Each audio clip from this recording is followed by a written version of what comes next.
বাচ্চু ভাইয়ের সবচেয়ে একটা বড় গুণের কথা কেউ বলেনি। শত প্রতিকূলতার মধ্যেও তিনি স্পষ্ট কথা বলেছেন। বাচ্চু ভাইয়ের সাথে আমার কোনো কাজ করা হয়নি। বাচ্চু ভাই, আমি যখন ইন্ডাস্ট্রিতে আসি তখন বাচ্চু ভাই একজন বড় ক্যামেরাম্যান, বড় মানে দীর্ঘে বড় না, মোটায় বড় না, নামকরা এবং যোগ্য ক্যামেরাম্যান ছিলেন। আমি সদ্য একজন পরিচালক।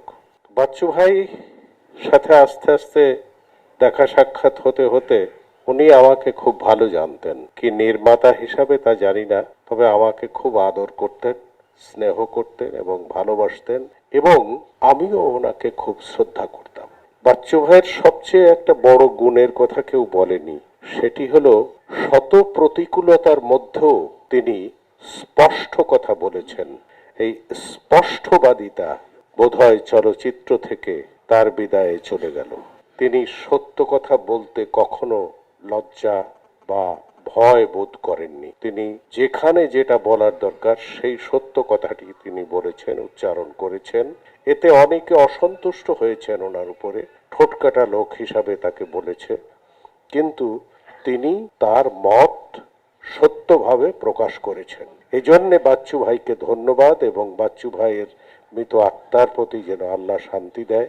এবং আমি মনে করি যে এই রকম স্পষ্টবাদী লোক বাংলাদেশ ফিল্ম ইন্ডাস্ট্রিতে এখনো আমি দেখি নাই, এবং আগামীতে আসবে কিনা আমার সন্দেহ আছে।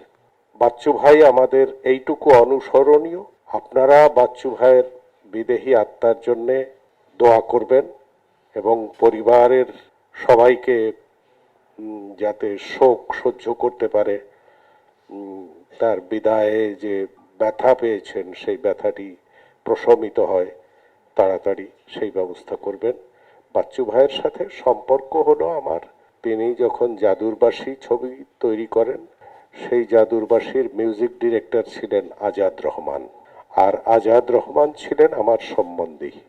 সেই হিসাবে আমাকে ছোট ভাই হিসাবে তিনি সব সময় স্নেহ করেছেন এবং খুব ভালোবাসতেন।